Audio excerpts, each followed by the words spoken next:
باپ اور بیٹے اور روح القدس کے نام میں آمین۔ اے میرے خدا، میں ایمان رکھتا ہوں کہ تو یہاں حاضر و ناظر ہے۔ میں تجھے سجدہ اور اپنے سارے دل سے پیار کرتا ہوں۔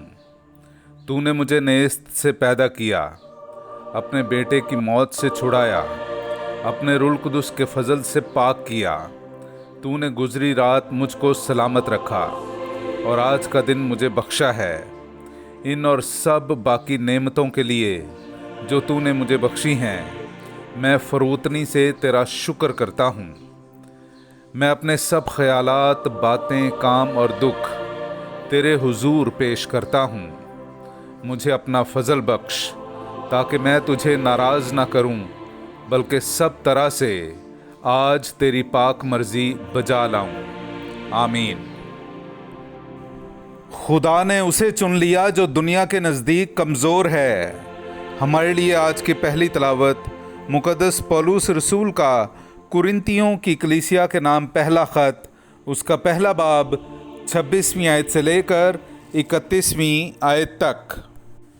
اے بھائیو، تم اپنے بلائے جانے پر نگاہ کرو کہ جسم کے لحاظ سے بہت سے حکیم، بہت سے زوراور، بہت سے شریف نہیں تھے، بلکہ دنیا کے نزدیک جو حماقت ہے، خدا نے اسے چن لیا تاکہ حکیموں کو شرمندہ کرے، اور دنیا کے نزدیک جو کمزوری ہے، خدا نے اسے چن لیا تاکہ زوراوروں کو شرمندہ کرے، اور دنیا کے نزدیک جو کمینگی اور حقیری اور جو کچھ ہیچ ہے، خدا نے اسے چن لیا تاکہ جو کچھ ہے اسے ہیچ کر دے، تاکہ کوئی بشر خدا کے حضور فخر نہ کرے، لیکن تم اسی کی طرف سے مسیح یسوع میں ہو، جو ہمارے لیے خدا کی طرف سے حکمت، صداقت، پاکیزگی اور مخلصی ہے، تاکہ جیسے لکھا ہے ویسے ہی فخر کرنے والا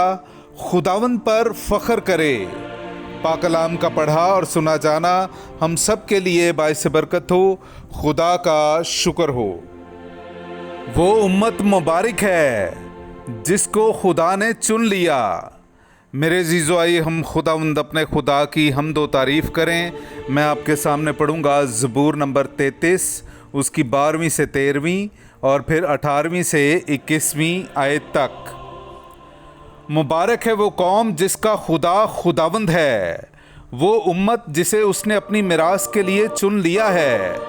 خداوند آسمان پر سے دیکھتا ہے، سب بنی نوع انسان پر اس کی نگاہ ہے۔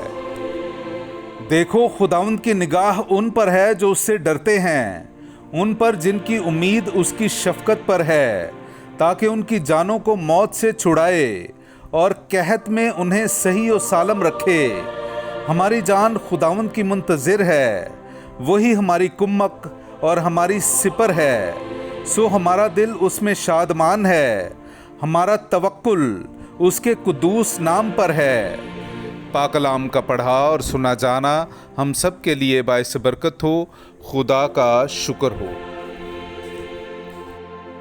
نعرہ حمد۔ میں تمہیں ایک نیا حکم دیتا ہوں کہ ایک دوسرے کو پیار کرو جیسا میں نے تمہیں پیار کیا۔ ہاللویا۔ میرے عزیزو، آئیے ہم آج کا انجیلی اقتباس سنتے ہیں۔ انجیل مقدس بمطابق مقدس متی، اس کا 25واں باب 14ویں آیت سے لے کر 30ویں آیت تک۔ کیونکہ یہ ایسے ہے جیسے کسی آدمی نے ایک اور ملک کو جاتے وقت غلاموں کو بلا کر اپنا مال ان کے سپرد کیا۔ ایک کو 5 قنطار دیے، دوسرے کو 2، تیسرے کو 1، ہر ایک کو اس کی لیاقت کے موافق دیا، اور سفر کو روانہ ہوا۔